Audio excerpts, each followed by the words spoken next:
Hey guys, welcome back to another episode of Crazy Dad's Garage. I want to do a little update on for everybody here.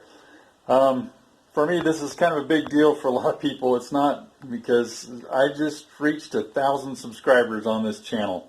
And for an old guy that's not a computer guy and doesn't know how to do that, to me, that's a big deal.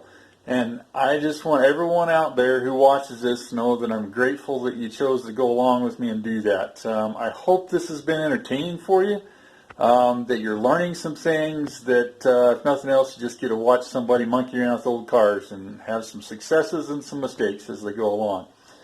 But anyway, thanks for subscribing, and please, if you get a chance, recommend it to your friends and hit the like button and some of those nice things. It's been fun to interact with some of you with the comments. I'll continue to try to do that. It just depends on, what we're able to do there. So we'll just update you on where Crazy Dad's is at right now. Let's see, within the last month, I sold the Crazy Dad Camaro. That was our first big project here. Got it out of my hair, down the road to somebody else who could play with it. And then just recently I sold the Crazy Dad Bumpside, and that's been nice because the money for that one that I got out of that, I had dedicated to finishing up some of the other projects that we're working on here. So actually a big chunk of that went towards tires. I can't believe those are probably one of the biggest stinking expenses on fixing up an old vehicle. And I spent a lot of time looking around for some decent used ones and just couldn't hardly find anything. But I spent probably over $750 on tires, just 3 pairs of them. And well, actually, that's not quite true. I got another pair to put on the back of my grandpa's GMC truck because I had found a really nice set for the front in the wrecking yard. So I got a full set of nice new tires on that one. Bought a new set of back tires for the Crazy Dad Rat Rod down there. Went a little bit with the off-road looking style instead of what was on it because they were less expensive, and I kind of like the off-road style tires on these rat rods. And eventually I'll probably put another set similar to that on the front of it once I wear out the ones I've got on it. But I've been driving this thing. It's been a lot of fun. I broke down with it the other day. Turns out my gas line had gotten plugged up in the tank from some debris that was in the tank. But been doing some things on it. Let's see. Back to the tire situation. Another big chunk of my money for tires went to my four-wheeler.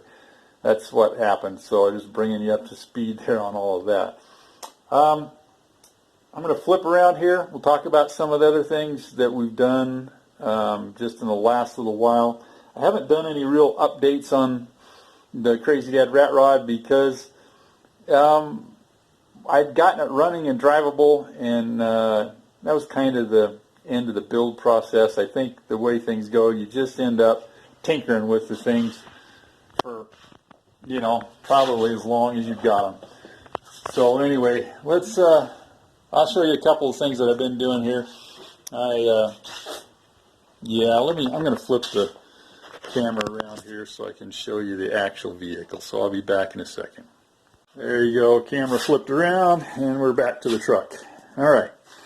So one of the things that I encountered as I was doing things is the thing was idling too fast, like about 500 RPM too fast, and I ended up in the process of when it quit from that fuel line being plugged up. I didn't know what that was, so I pulled the fuel pump off and was going to replace that. Turned out it was fine. Pulled the carburetor off, and while I had it off, I actually found another adjusting screw that allowed me to crank that idle way back down, and so that helped a lot. I got that to where the thing ran pretty good that way. Then let's see, one of the other major things that I've done, well, I've done two major things inside. You all know that I did the episode on how to reuse the gauges out of a newer Ford truck in here, and they kept quitting on me. And I knew what part of the problem was. I thought as I was burning out those voltage reducers that come with it. And so I actually bought one, and a better quality one than what even came on it originally. Got that wired in, it worked for about 15 minutes, and then it quit again on me. So I just gave up and went and bought myself a set of aftermarket gauges, because I kind of wanted them anyway. They look cool, they're a little more accurate. I'll get over here where I can show you a little better. And one of the things I was really fighting was not knowing what my fuel level was. So, yeah, there we go. Got a set of gauges here. Let's see, we got temperature, oil pressure, and voltage gauge there, which, those two things are something I really always needed to know. And then I bought an extra fuel gauge and put it down here. But I've got those mounted down there where I can see them. Got my tachometer here. The only thing that I didn't have really was a speedometer, and I am not going to try to tackle hooking that up. So what I did is I had a little camera mount for my phone right there. So I just built myself a mount, bolted it to the dash in some existing holes, and now I can lift that up and put my phone in it whenever I go somewhere, and I've got a speedometer app on my phone. It's a GPS driven app.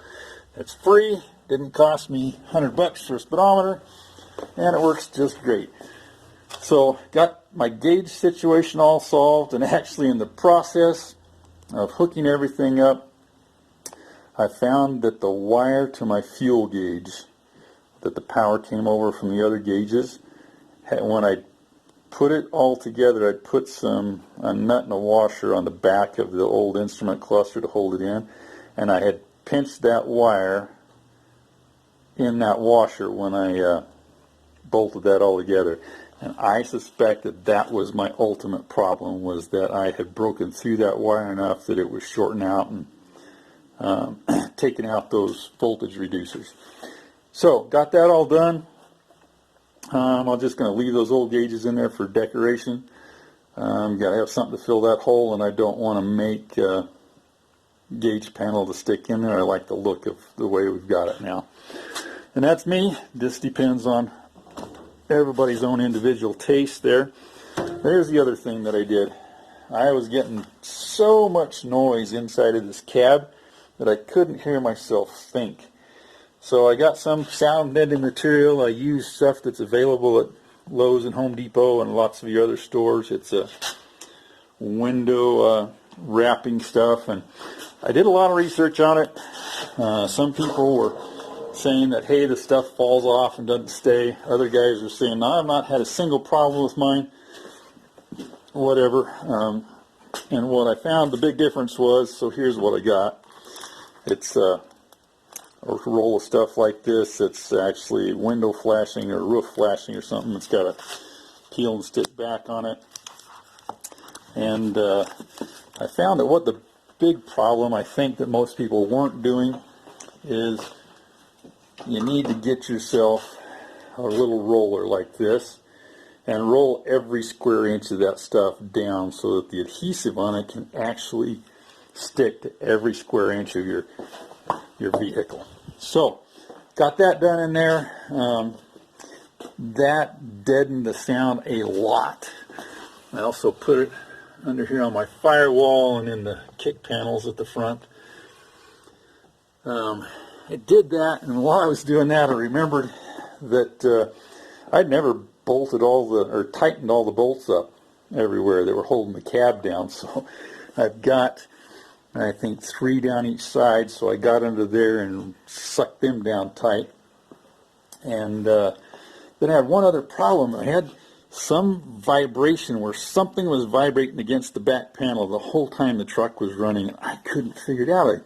It sounded like it was inside the truck, but it turns out that, I don't know, you won't be able to see down there, but the bottom edge of the front of the bed is rusted off so bad that there's a chunk right there that was leaning over and rubbing against the back of the cab, actually. And that was my worst rattle, so I took care of that. Yeah, I'm just listening to this here where I've got that stuff on it, and it is so much less tinny than it used to be.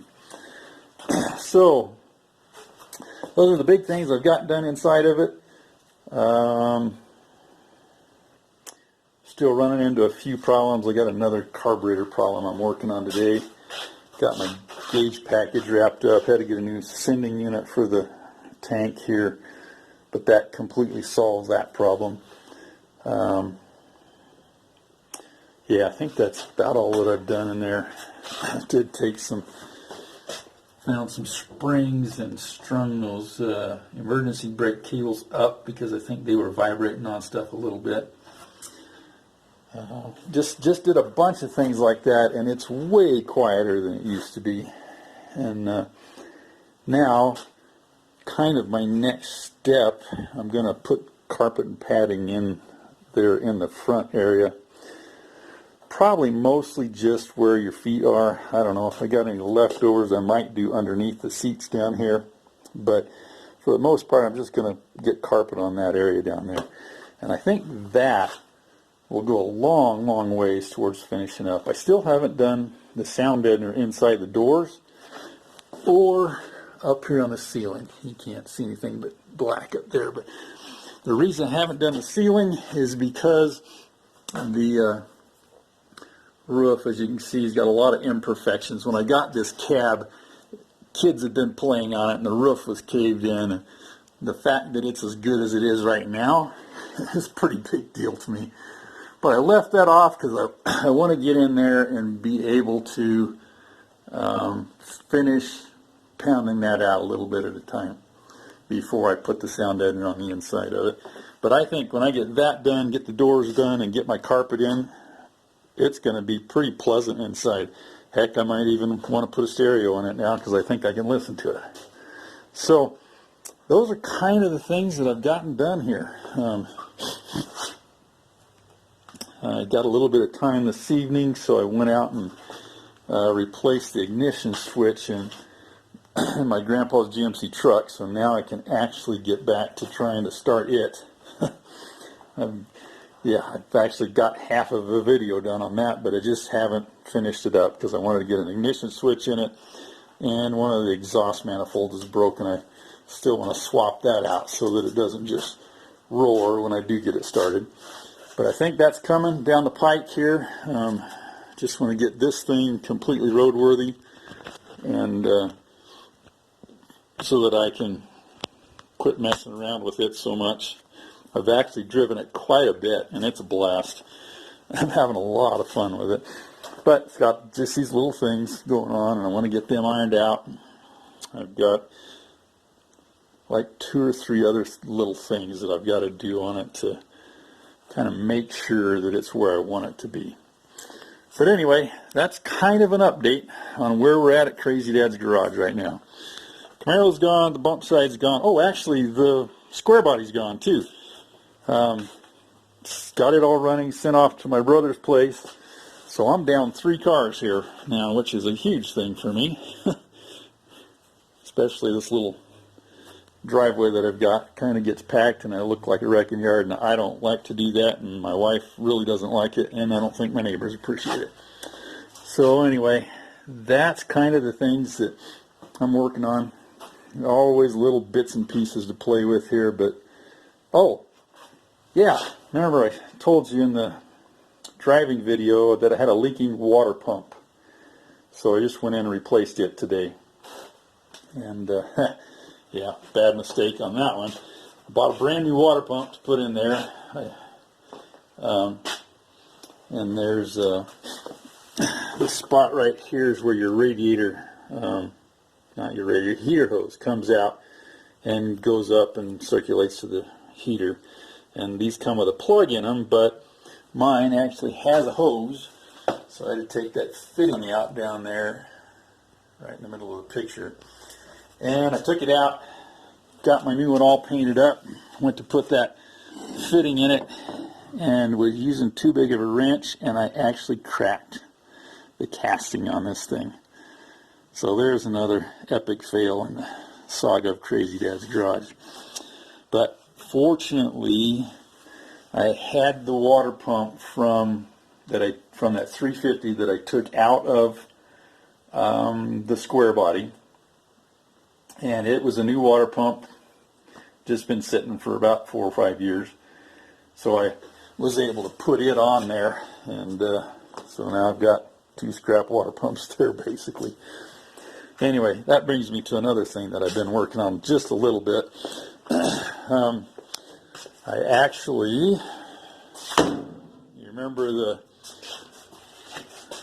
square body had that rebuilt 350 in it that had some problems that we found. Well, I took it and got to checking around, found out it was only going to be about $250 to have the thing sleeved.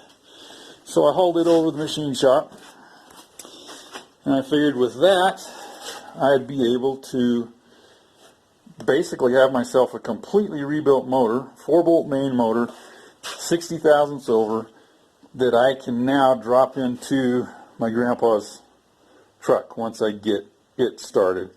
So I've got this. You can see right here, this is where the damage was. This cylinder was the one that was really badly damaged. So you can see the bottom edge of the sleeve right down there. They're actually really thin. I was surprised. But it's in there. Got that done, got it bored out. We touched up this cylinder here where this is broken off. Machine shop said we'd be fine if we kind of clean that up a little bit with a die grinder. So I'm going to get to that. So I got that there. Ordered some replacement parts for it. I've got, I found another connecting rod there. The machine shop had one for $20 and they reconditioned it. This box right there, only needed 2 pistons, but you can't buy those pistons in singles. So actually, fortunately, they're a fairly inexpensive piston. Flat top, which gives the thing about a 10-to-1 compression ratio. Found a whole set of them, got them here for about $82, I think. So they're in that box. We got gasket set, another set of rings, and just a few bits and pieces there. So I've got about $200 worth of parts, $250 worth of machine work, about $40 or $50 for the paint, for the paint job that I'm going to do with it, and that we're going to have ourselves a basically brand new rebuilt engine here to drop into Grandpa's C10 out there. So that's another piece of what we've been doing here. And